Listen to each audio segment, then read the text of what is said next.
Good evening, everyone, and welcome to the first installment of the Rabbinic Chavrusa in memory of Rabbi Lord Sacks, Zatzal Zecher Tzadik Livracha. I'd like to welcome the HGSS community, the Mill Hill community, and the United Synagogue community. We are co-hosted as well by US TV this evening. Thank you, Rabbi Schochet, for co-hosting tonight's program with me. It's an honor to be learning alongside you tonight. Thank you, Rabbi Friedman. It's great to be joined with you. And actually, more than anything, thank you for this incredible initiative, which I think is a brilliant idea. Well, thank you. Thank you. Thank you for being the first to sign on to what promises to be, please God, a series of monthly events where I will be in discussion with various rabbis of Anglo Jewry. Anglo Jewry, not only in this country, but as far afield as rabbis that have gone on to other international pulpits.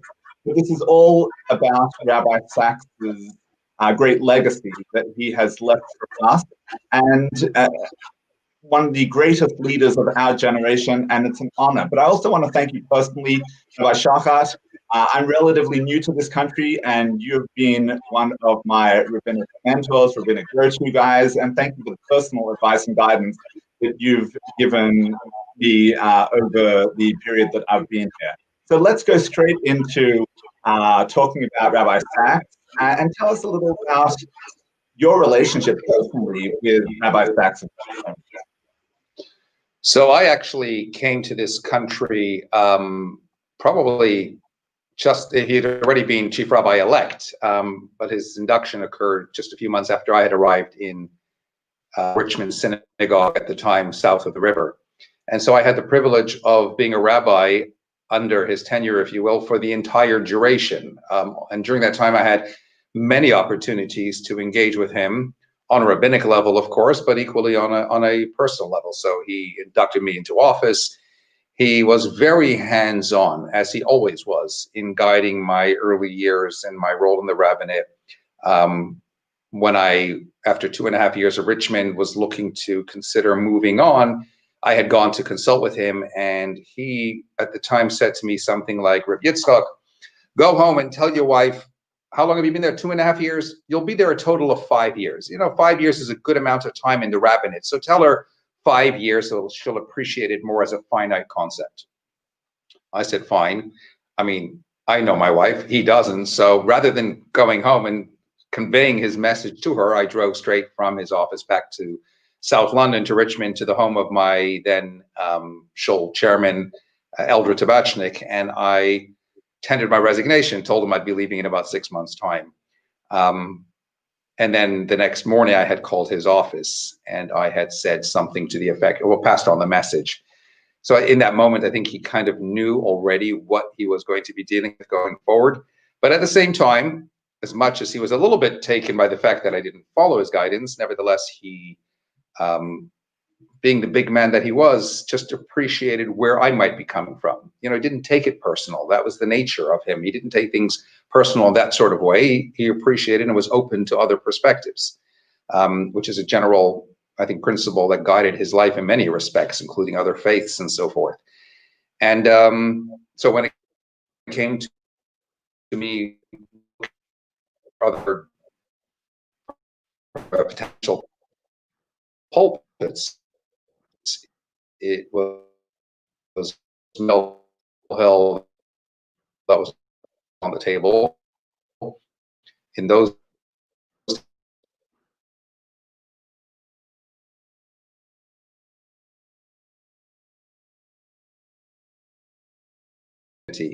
and he overruled. I mean, as it came back to me afterwards, he said, I hear what you're all saying, but I overrule you and I think he's right for the job, and blah, blah, blah, and all the rest of it. So my last 27 years in Mill Hill, I owe very much to him.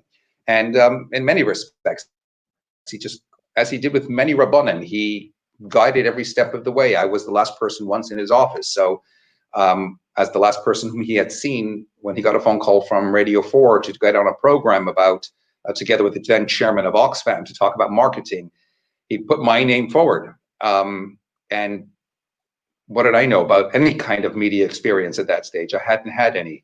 And he managed to get in touch with me, and he just instructed that I should call him and from a payphone before I go into the studio, which I did. And all he said to me was, you don't have to always answer the question. That was the sum total of my media training. But you see, that in itself sums him up, because at the end of the day, there was so much wisdom contained within subtle, brief sentences. He was able to say something very brief, but it would contain just endless pearls of wisdom. That line, you don't have to have always answer the question, comes in incredibly helpful. And at some point I became the chairman of the Rabbinic Council, which meant that I had to take a sort of lead in respect to certain things. And maybe once or twice along that little journey, we didn't always see eye to eye. But again, it wasn't the case that he took things personal. Sure, at once or twice he got upset. There was one particular instance when he got really upset about something, which I won't get into detail with right now. But even as he aired his upset, not an hour or two later, he called me, because Rabbi Lord Jonathan Sacks, Zechrani Livracha, was a man who was committed to one thing and one thing only. He wanted to raise a generation of rabbis. You know, he didn't start out that way. Everybody knows it was on account, as he himself had said a number of times, on account of a visit that he made to the Lubavitcher Rebbe in New York back in the whatever it was. And at the time when he was talking about what he was doing in Cambridge, and the Rebbe asked him a number of questions about what he's doing for Jewry in Cambridge. And he started to answer by saying, in the situation in which I find myself. And then he says, the Rebbe very uncharacteristically interrupted him and said, nobody finds themselves in a situation. They put themselves in a situation. And if you put yourself in one situation, you can take yourself out and put yourself in another situation. And it was within that context that the Rebbe instructed him that he should go on to study rabbinics, and that ultimately the Rebbe guided him in setting up a system where he himself would raise another generation of rabbis. And that's why he really took an active interest in his chief rabbinate role in all of his rabbanim. You know, when they use the expression Rav Rabbanan, a rabbi's rabbi, in the general sense, it means like a chief rabbi. You're above all other rabbis. He didn't treat himself as being above all other rabbis. He was a rabbi's rabbi by taking a very real and active interest in the lives and in the progression and in the challenges of every individual rabbi as they grew through their own individual pulpits. And I owe him an eternal debt of gratitude for that. Well, thank you. Thank you for sharing those very personal thoughts. Tonight, you've chosen to discuss celebrating life, finding happiness in unexpected places, a book that Rabbi Sacks wrote about the year 2000, but it was a compilation of a number of articles he'd written for Times. Tell us why that particular book speaks to you, Rabbi Sacks. This book has been with me since, must be 2001. And I think, I don't recall well, it must be, obviously he wrote it sometime around then. And the reason why I chose this book is because he, again, in line with the way he somehow always took a real active interest in his rabbis, I had taken ill in 2001. I was being admitted to hospital. I hadn't told anybody. It was just literally at that point, me and my wife hadn't even had a chance to tell the then chairman of my shul. And I was in a taxi en route to hospital when he called me. Rabbi Yitzchak, I understand that you're not well. I understand you're going into hospital. And I just remember thinking in the moment, and I vividly remember this, sitting at the back of the taxi thinking, how does he know? And he just gave me some strong words of encouragement. In fact, he actually said to me at the time how when he had suffered from a bout of cancer a number of years prior, he sought a bracha, a blessing from the Lubavitcher Rebbe. And the Rebbe's reply to him was something to the effect of, the world, you still have something to give to the world still needs you, and so you will certainly have a refuah shlema, you will have a complete healing. And then he said, and I'm reiterating and repeating the same bracha to you, he said to me. And with me in my bag taking into hospital was in fact this book, because it had just been published, it had just come out, and he sent it at the time to the Rabbonim, I certainly received it with a nice cover letter, and I took it with me into hospital as a read. I was in for the better part of 2 weeks, and I read it from cover to cover, and I actually have to say that it gave me a lot of comfort. It made fascinating reading, but it also proved itself to be very uplifting. It deals, as we will go on to discuss now, a whole range of life issues. So it gave me the right kind of encouragement throughout the duration of what was a very difficult period. Indeed, the subtitle there is Finding Happiness in Unexpected Places. Well, there I was in hospital, finding happiness in a rather unexpected place. Personal with us. Thank you. And I know that not everyone knew that Rabbi Sacks had been ill in the past, but it's certainly come to light now with various anecdotes that are doing the rounds. But I think he almost alludes to it in this book, a story that he repeats in his latest book, Morality, where he talks of almost drowning and a hand coming out and saving his life. I almost wonder whether that is a mashal, a parable for his previous bout of cancer, where he was saved, given a second son life, and now it's allegorically the way he views the world. He talks about, how can I not be happy? How can I not appreciate life after experiencing almost losing that life? And that's the basis of his book of Celebrating Life. So, Rabbi Schochet, please do share with us one of the ideas that speaks to you from this book, Celebrating Life. Just to pick up on that point, it's interesting. You will find wherever he talks about the drowning situation, he doesn't make reference to the cancer. And in those scenarios, like in a certain lecture that he had given, etc., when he talked about the cancer, he never talks about the drowning scenario. And I'm inclined to agree with you because, and I think this is seen all the way through the book, he was very poetic by nature.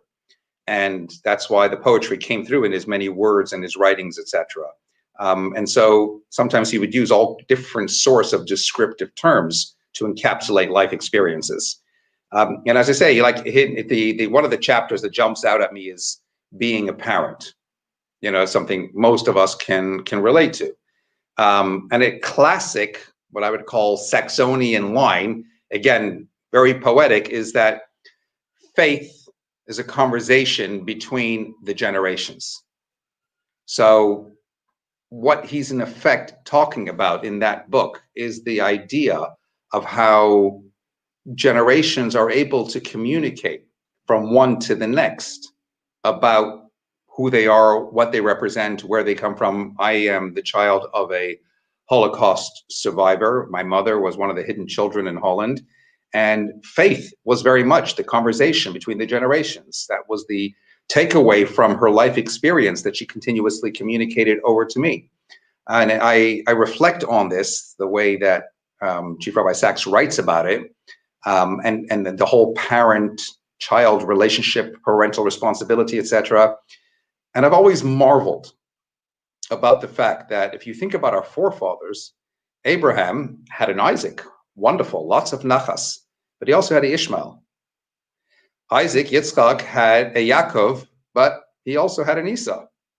And of course, Yaakov had 12 sons, all good boys, but there was a lot of sibling rivalry, a lot of stuff kicked off between them. As my wife always says, that no matter what you put into your children,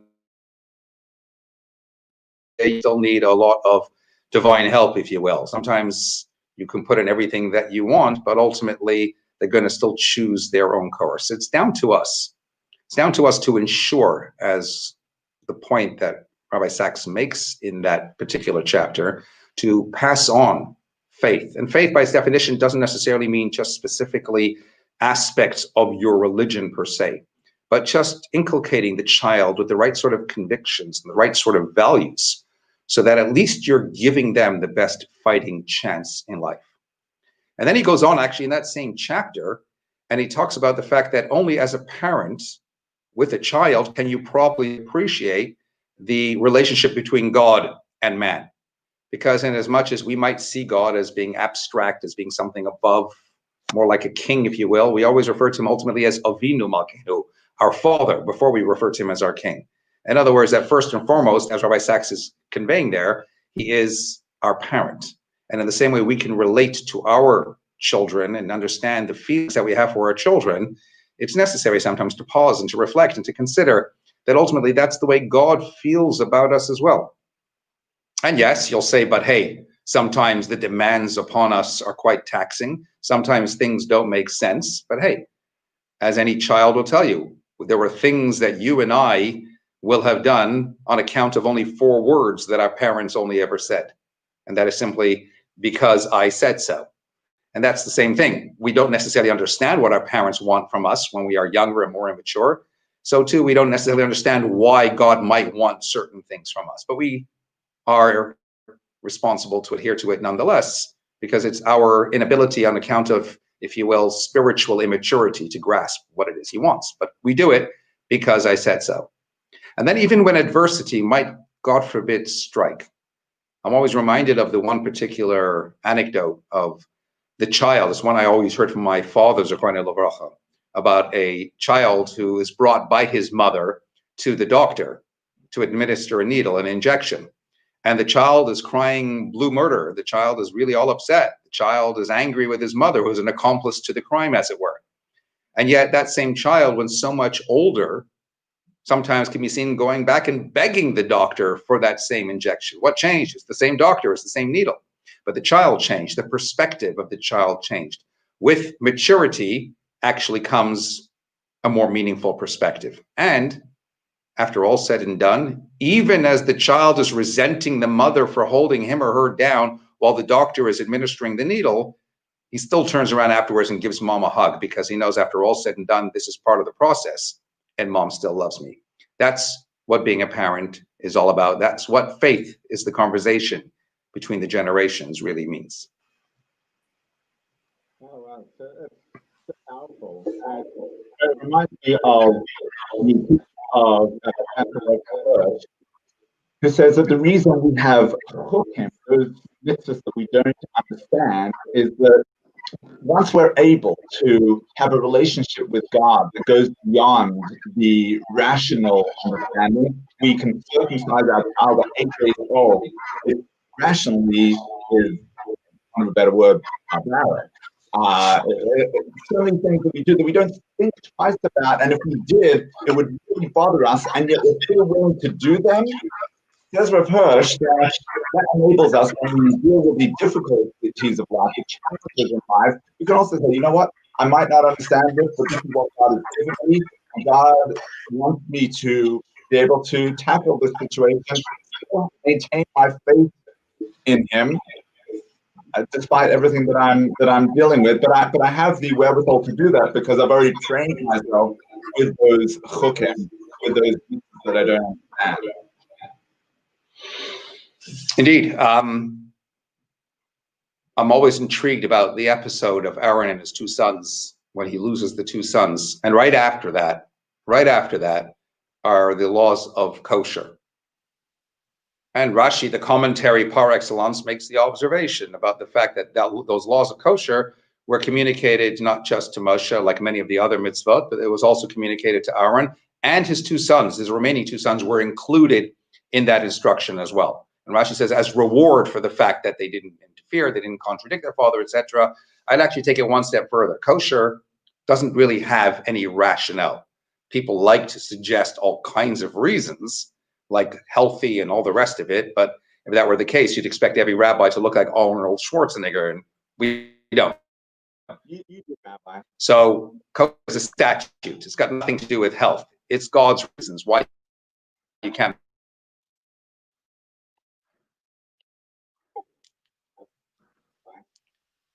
And at the end of the day, we or these kosher in our lives effectively on a daily basis. In fact, it's the one statute that we live with more than anything else, morning, afternoon, evening, and every snack time in between. And so the loss of Aaron's 2 sons, we can't begin to even appreciate the enormity of the loss. Indeed, the loss of Rabbi Sacks at such a young age when he had so much more to give to the world. We can't get to grips with that either. But then we look to the laws of kosher and we remind ourselves, there's life is beyond human comprehension. I think Elie Wiesel summed it up most beautifully when he said, you can either love God or you can be angry with God, but you can't ignore God. So you can love God, you can take it on the chin, you can be angry with God, he'll understand, he's a parent, like we said. You just can't ignore him. You can't ignore the reality, because that's a logical absurdity. If you believed him in the first instance, then ignoring him now in the face of what you don't understand makes no sense. It's like walking away from your parent because you don't understand what it is your parent wants for you. And yet the challenge is, again, to have that conversation of faith throughout the generations. That is so helpful, just to think about God knowing what's best for us as a parent. We're really no nearer than toddlers that run across the road after a ball, and the parent then has to discipline the child. I mean, the distance between us and God is so much greater. But then also, like you say, a reminder of our relationship with our own parents and our own children. So thank you for sharing those books with us. I think I'll take a turn now and discuss what Rabbi Sacks says about failure in his book, Celebrating Life. So Rabbi Sacks begins with a story. He was invited as chief rabbi to a Maccabi Games. And this Maccabi Games took place in Scotland at Stirling University. And he was there for Shabbat with all of the kids who were taking part, and young adults and various ages. And he says, this is not my first time here at Stirling University. They were simply staying there. It was summertime. They were staying there in the dormitories. But he says, it's not my first time.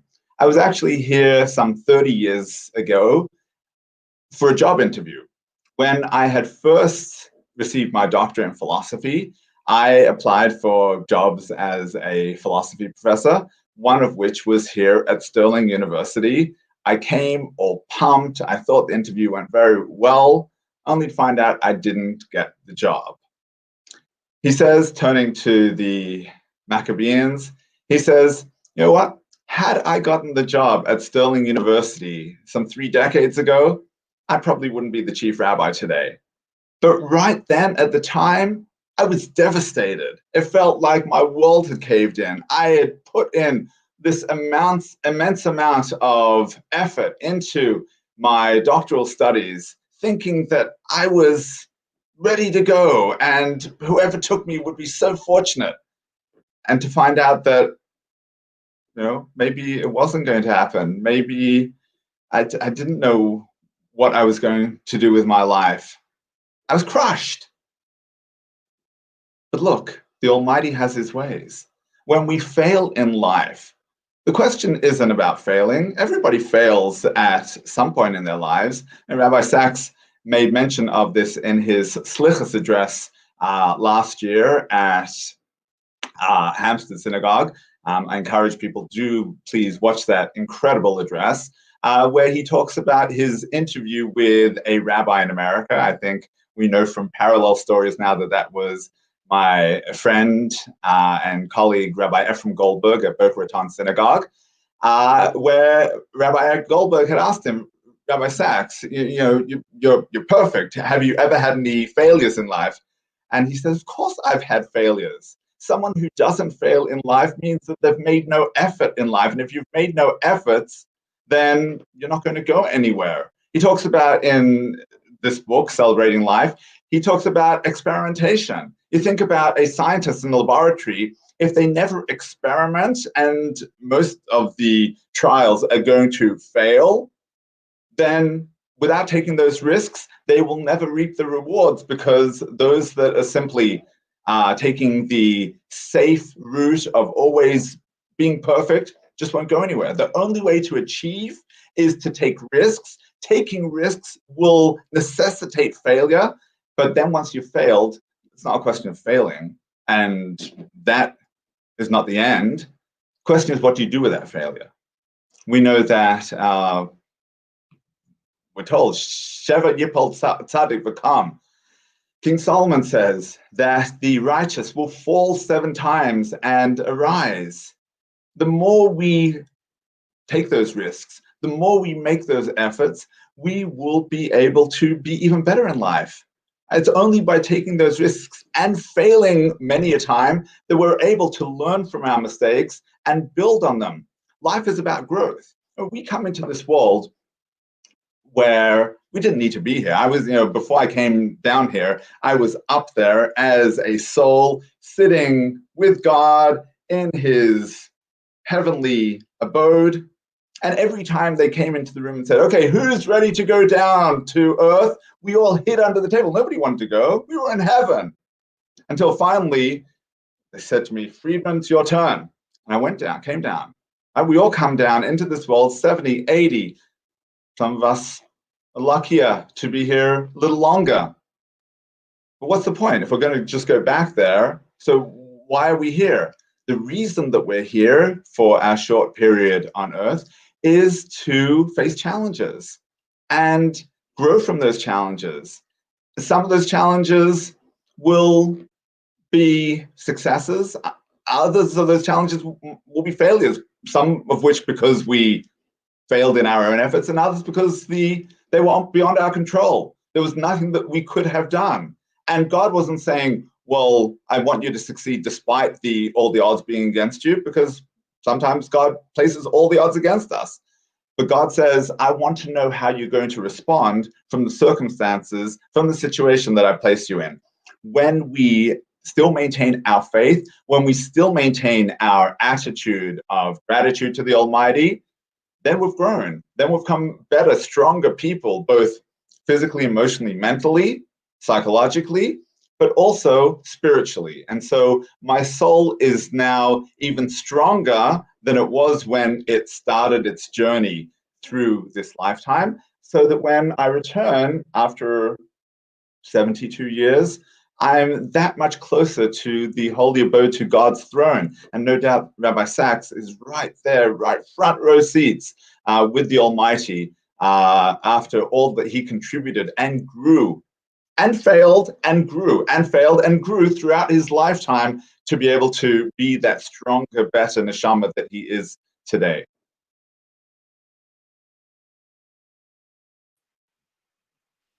That was actually quite fantastic, quite fascinating. And if you look back for examples, Moshe, our great leader, if he had an obituary written, you'd have assumed that it would have to describe him as the biggest failure. 40 days after he gave the Torah to the Jewish people, they make a golden calf. 40 years after he takes them out of Egypt with the grand ambition of going into the land of Israel, he's denied entry. And most of them, in fact, died out in the desert. But the point is that he's the ultimate role model precisely because of that, because he teaches us that success is not determined by what you do or don't achieve in the short term, but what you struggle for and ultimately achieve in the long term. Was it Mary Pickford who famously said, failure isn't falling down, it's staying down. And therein lies the point. In fact, we're currently thrilled about the fact that they suddenly found a vaccine. Thank God for the current pandemic. There was a nice Jewish boy by the name of Paul Ehrlich who was tasked with trying to find a vaccine for syphilis at the turn of the 20th century. And ultimately he did. He called it compound 606. Why 606? Because after 605 failed attempts, he finally came up with that final compound. In other words, had he given up anywhere along the way, we might well still be struggling with it. But he persevered, and ultimately until he succeeded after 605 failures, and he went on to get a Nobel Prize for it. And therein lies our ongoing challenge as well. We need not be deterred by the knockdowns. We just have to have the courage and the fortitude to pick ourselves up again.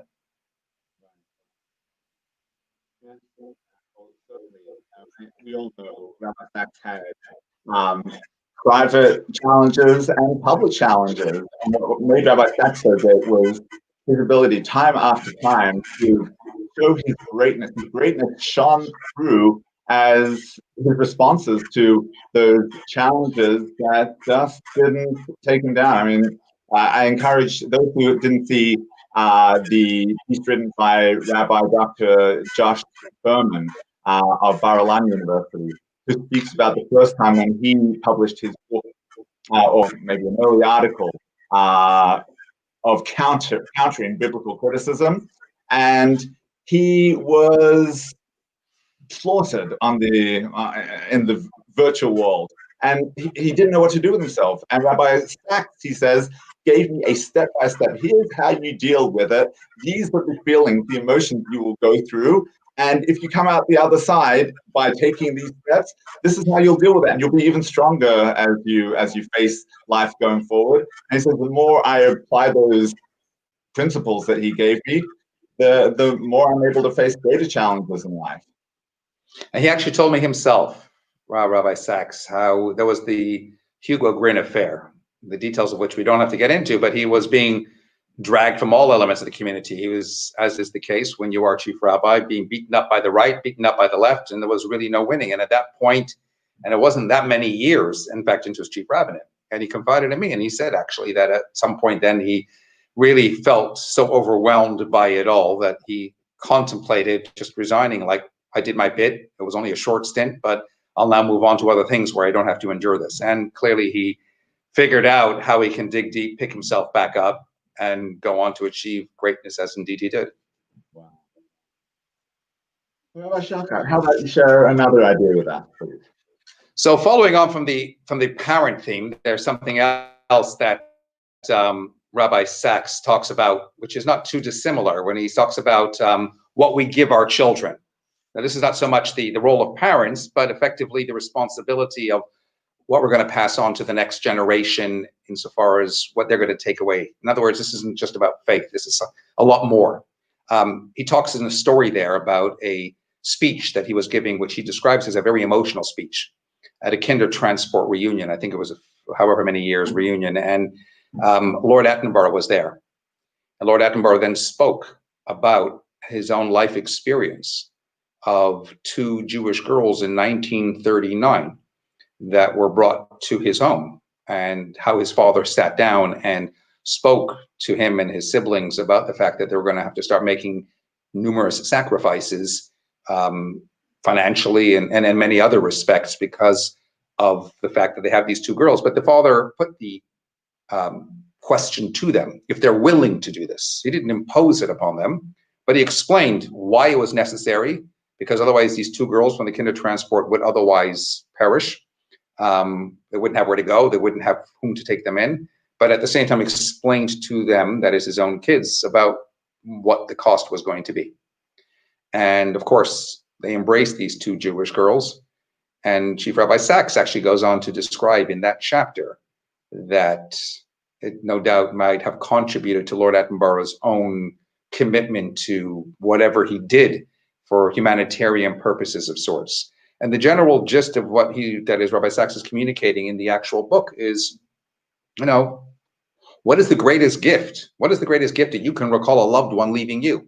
Is it some physical entity which will dissipate and erode through the ravages of time, or something more valuable, even if not tangible, a life lesson, a moral conduct, a spiritual yearning?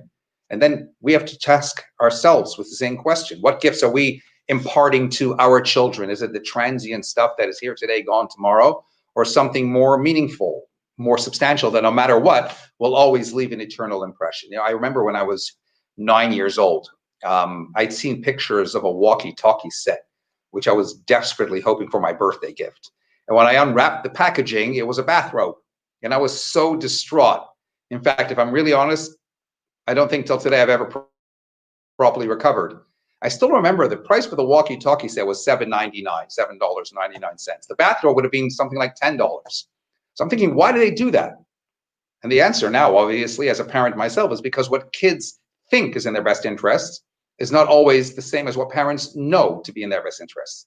So sure, I would have had fun with the walkie-talkies until the batteries run out, but the robe would keep me warm night after night for a much longer period. Still, I would hasten to stress anybody who's listening to this, if you want to buy me walkie-talkies for my next birthday, it'll help with the healing. But that's a question for consideration. Are we gifting what our kids want, or what we know that they need? Abraham was a man of tremendous wealth, and he had two sons, Yitzchak and Yishmael. And the Torah says he willed all that he owned to Yitzchak, but to Yishmael he left the gifts. Says Rabbi Yehuda in the Medrash, to Yitzchak he left the spiritual, but to Yishmael he left the material. That says to me, and it serves a model to all of us, that the greatest gift we can leave our children is the spiritual. Teach your son how to put on tefillin, encourage your daughter to light Shabbat candles, pray with them. Those are priceless and timeless gifts, which they will then in turn be able to pass on to their children as well. And to paraphrase something that Rabbi Sacks says in that same chapter, don't educate your children to be rich, educate them to be happy. So when they grow up, they'll know the value of things, not the price. Because frankly, our kids, they're the greatest gift that God will have given to us. Their souls, they are the heaviest responsibility he places in our hands. So we need to take time with them. We need to teach them to have faith in God and to be a person in whom they can have faith, such that when we're older and we'll be able to look back, nothing else that we will have done will have mattered as much.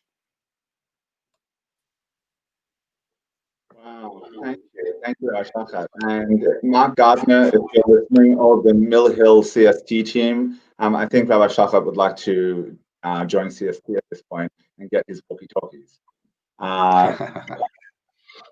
But meanwhile, I'm not sure, if Rabbi Schochet, you caught the subtle messaging there from your Hasidic parents about going to mikveh regularly. Okay. So, one of our segments of Norwich TV is we talk to families in the HGSS community, and we ask them that question. We say to them, what is your family bumper sticker? They're not so popular nowadays. Back in the 70s and 80s, people would put bumper stickers on their car with a motto, and you would know following a car, this is what this family stands for. And Rabbi Schochet, I think that's what, when you speak about Rabbi Sacks's message that one must convey to one's children is, what are our family values? What do we stand for? What is it that we're passing on that our family holds strong? And I think sometimes we fear as parents that if we make those values crystal clear, we're going to frighten our kids. But our kids want to be able to hear clearly who we are, what we stand for, what's right and wrong. Are we strong about things like marrying into the faith? Are we strong about Shabbat? Are we strong about kosher? Are we strong about chesed? Well, what are our family values? What do we do? Who are we as a family? And you're so right. These are the messages that we need to be giving our kids very clearly and very regularly. I'll only add to that. You remind me of a story I heard once from a rabbi who witnessed this firsthand in Bondi Beach, New South Wales. And which you'll be familiar with, of course, and he says the scene of one mother who comes there's one kosher shop there called Krinsky's, am I right? And he comes into the store and he sees the mother taking her child, and they have the sweets, the candies very strategically placed, apparently right next to the shopping trolleys. And the kid asks his mom if he can have a sweet. And mom says no, and the kid starts to scream, and she's pushing him through the aisles, and all he's doing is screaming. And then all of a sudden a Hasidic mom walks in, and with her kid in tow, and the kid looks to the chocolate bars and whatever else, says, Mom, can I have? And mom says, no, it's not kosher. Now, to be sure, I'm sure they were kosher, but not all of them necessarily had a hechsher on it. And the kid stays quiet. And there's one kid being dragged around by his mom screaming through the aisles, and this Hasidic kid stays perfectly quiet throughout. But kids are eminently bright and brilliant, and they have their radar switched on, and in walked a Lubavitcher Chassid, as the story goes, and the kid observes the Lubavitcher Chassid reaching a higher up chocolate bar and taking one. So the kid leaves his mom's arm, goes running, reaches for that chocolate bar, looks at it, and says, Mom, can I have this one? It's kosher. And mom says, no. And all of a sudden, this kid starts to scream, and now you have two moms with two screaming kids in the store that everybody wants to be finally taken out. Question is, what changed within this kid? Why did he accept the no, it's not kosher, but suddenly goes crazy at the mere no? And the answer is because every child knows you can negotiate a no. What this one child knows, however, is that you cannot negotiate a mitzvah. And therein lies the point. The child knows that when it's not like mom ever said, if you behave, I'm going to give you a little bit of non-kosher as a treat or something like that. So when we convey messages to our children with the same conviction as you referenced before about not running into the road, then they know that if it's an absolute value by us, it remains an absolute value by them, whether that's to do with marriage, whether that's to do with Shabbat, and whatever else besides. And if the conviction wavers within us, then we shouldn't be too surprised if ultimately it's going to become negotiable with them later on in life as well. I will give a shout out decades later. When I was a teenager in secondary school at Sydney Boys High School, we had a weekly tefillin club, and Mr. Krinsky allowed us to come in each week and take a number of goodies from the store. We had a running, I'm going to say tab, it wasn't a tab, it was his own very, very charitable donations and personality, where we took that bag every week and we had this tefillin club. Other boys would come and put on tefillin, and it was all sponsored by Krinsky. So I'm probably who I am today, part of who I am today, because of the generosity of Mr. Krinsky. Oh, there you go. So speaking of generosity, I'm going to now turn to another idea in the book, where Rabbi Sacks tells the story of Sir Moses Montefiore, who was asked a number of times. Well, Rabbi Sacks would tell the story a number of times. He was once asked, Sir Moses, how much are you worth? And he gave a figure. And the interviewer said, no, that doesn't make any sense. You know, I would estimate you must be worth at least 10 times as much. He says, no, that's maybe my asset count, but that's not really what I'm worth. What I'm worth is what I've given in tzedakah this year.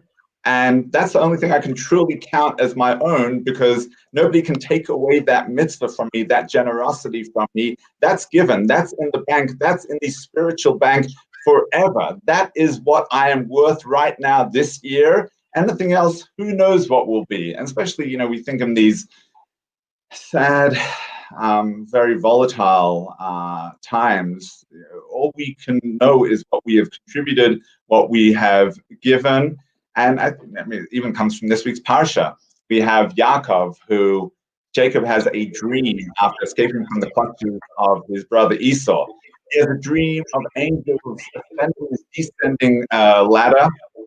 And he wakes up, he says, Ein zeki im Beit Elokim. This is none other than the house of the Lord. V'zeh shar shamayim. This is the gate of heaven. And he realizes, I'm now off to my uncle Laban. I don't know what's going to happen, but God, if you protect me, b'chol asher titen li aser asren alach. Everything that you will give to me, I will surely tithe unto you. So here we have the basis of our mitzvah to give tithe, to give 1/10 at least to charity. And that 10th, those tithes, those contributions, of course, we think of it in monetary terms, in financial terms, but it's also contributions that we make of ourselves as human beings, time contributions, all our efforts, all of these things, as Rabbi Sacks quotes Sir Moses, it's only truly our contributions in life that make a difference. He says, nobody ever hears after someone has passed, they were so wonderful, they had such great vacations in life and they owned fast cars. No, we hear about the contributions that they made in life. This is what makes a person. This is what lives on forever. He says when it comes to economics and politics, there's zero-sum game, says Rabbi Sacks. What you take, I can't have. What I hoard is no longer there for you. But then there are certain things in this world, like love and friendship, where they're limitless. The more I give, the more we both have. The more everybody rises. The more I'm contributing, I'm building. That's why it's a true asset, because I've created something that didn't exist before. By sharing the love, by sharing the friendship, by building someone else up with my charitable donations, that's how I've made something. And that's true happiness. When he talks about celebrating life, finding happiness in unexpected places, we think the happiness in life is all about me.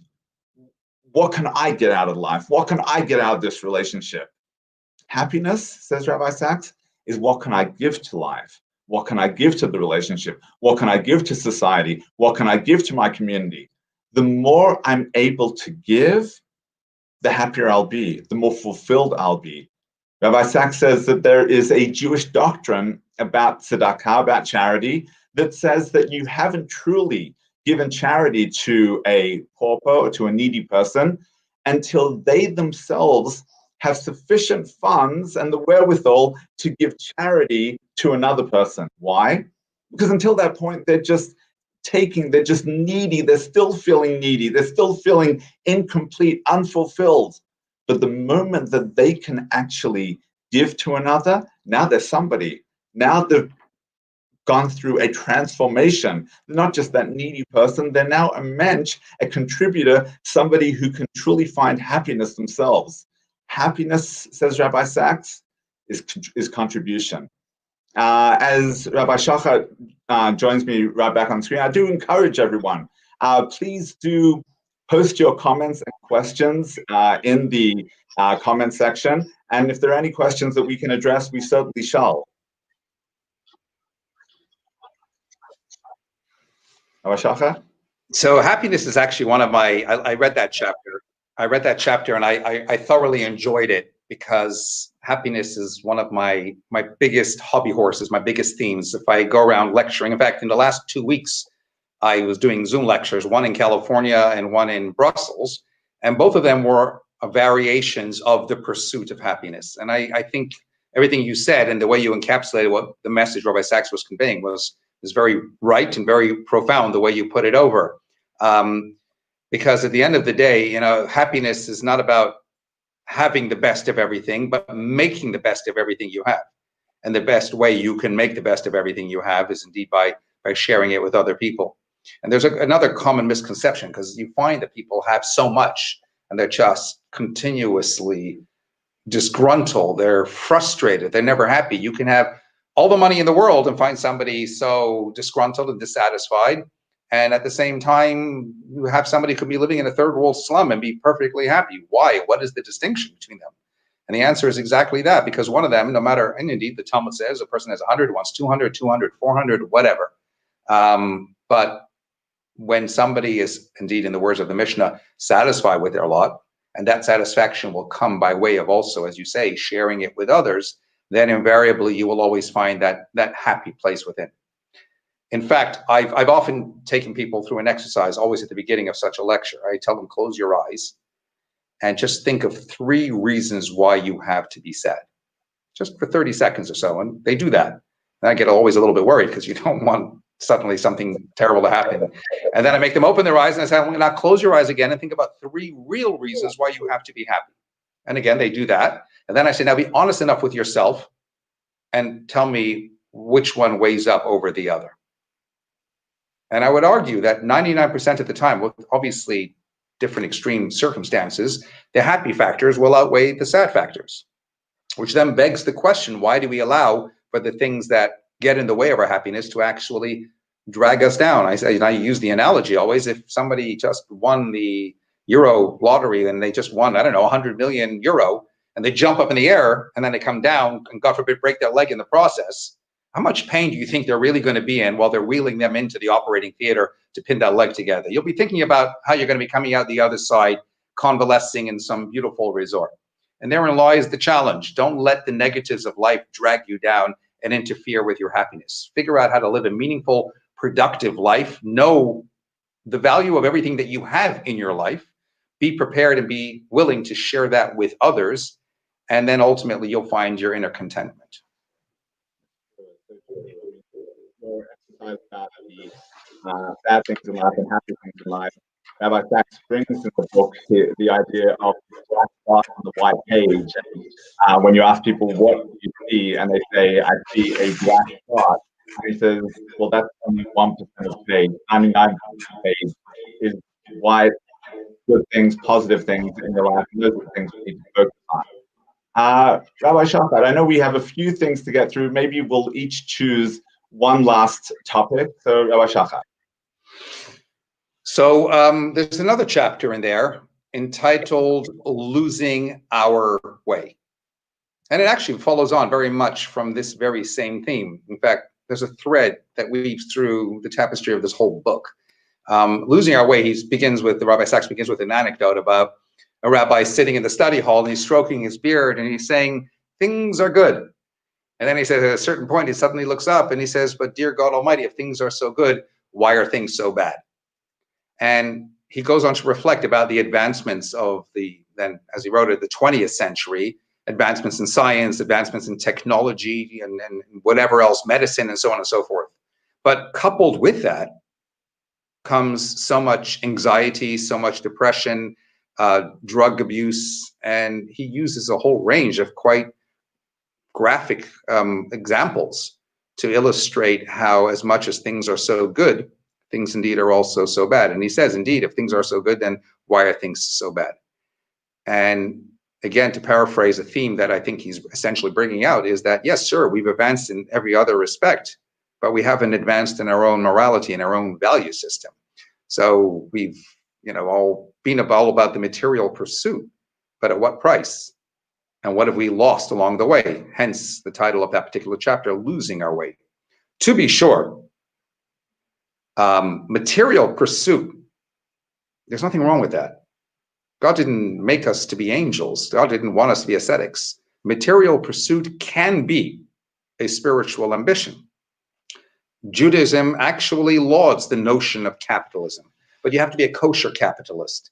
By definition, you have to be prepared. Again, it's a follow-on of the earlier theme, what you have with others as well. The perfect example of that is where we find in the Torah portion of just the other week of Yitzchak.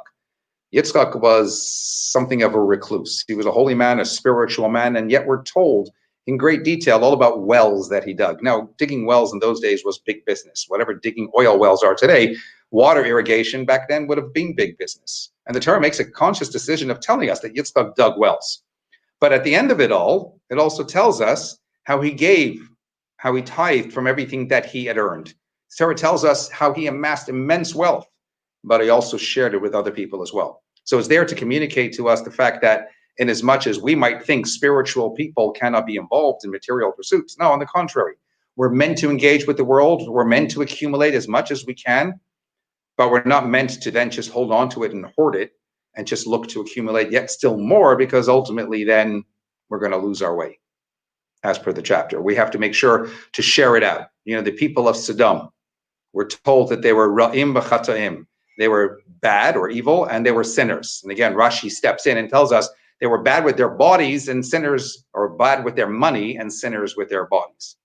In other words, by definition, one invariably leads to the other. That if you're going to be bad with your money, if you're going to just be selfish, in their case, they didn't allow guests into their towns, etc., etc. They were greedy. It was all about holding on to things for themselves. It was all about just acknowledging the fact that it's my strength and my might that has achieved all of this for me. Well, then indeed, you're going to lose your way. And indeed, ultimately, Sodom and Gomorrah, it led to ultimate destruction.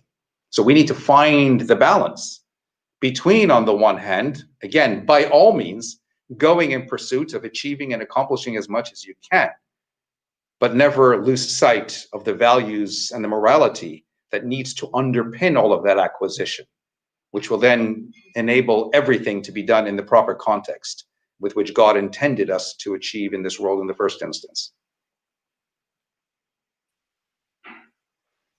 And I think that you talk about financial wherewithal and knowing how to deal with it. Rabbi Sacks also talks about political power and knowing how to deal with it.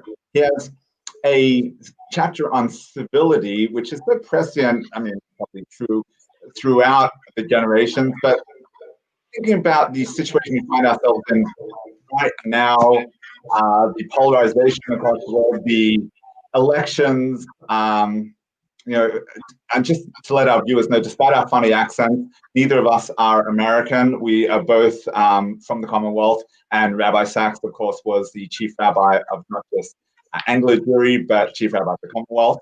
Because of course, if Rabbi Schochet were American, I would wish him happy Thanksgiving, but he's not, he's Canadian. So I can talk about American elections right now with no fear, because nobody here is American. we have a president in America that refuses to concede and almost threatens democracy at its very roots. So listen to what Rabbi Sacks says about democracy. He says, democracy is the ability to be able to respect and stand up for the side that loses. He says, if you can't do that, then it's tyranny, then it's authoritarianism, then it's just a leader that is leading at the expense of those who are weak. It's only when you're able to still give value to the losing side, to those who are weaker, to be able to build them up, to strengthen them, that you truly have democracy. Otherwise, democracy fails to begin at all. Democracy, by definition, means sustaining those who are less fortunate throughout society, whether it's on a vote level, having lost the vote, or it's on a societal financial level, which is what you, Rabbi Schochet, have been talking about. What do I do with my money? What do I do with my money? What do I do with my power? What do I do with all the gifts and blessings the Almighty has given us in life? So certainly, we have lost one of our great blessings in life in Anglo-Jewry throughout the world, Jewish and non-Jewish alike. Rabbi Sacks is no longer with us, but he leaves with a great legacy of really teaching everyone morality, as his last great book of philosophical ideas suggests. What it means to be a good human being and a good Jew. The name of the book that we've discussed this evening is Celebrating Life. The cover is a little different nowadays. You can kind of find it on Amazon. It is out of print, but I believe that it's back available in about a month or so. Thank you so much, Rabbi Sacks, for your time this evening and for your incredible leadership of the Mill Hill community, and we're all avid readers of your weekly columns as well. And so thank you for everything that you do for Anglo-Jewry as well. Thank you so much again for this amazing initiative and for giving me opportunity to be able to share with you in this very special and meaningful tribute. And I can only but wish you continued success in this endeavor and in all the other amazing stuff that you do. Amen. Thank you. And thank you to Edward, who is our community director, who is behind the scenes making this all happen this evening. And thank you to all our viewers from across the communities and probably across the country and around the world for tuning in this evening. May we continue to learn and give merit to the neshama of Rabbi Sacks. Good night, everybody.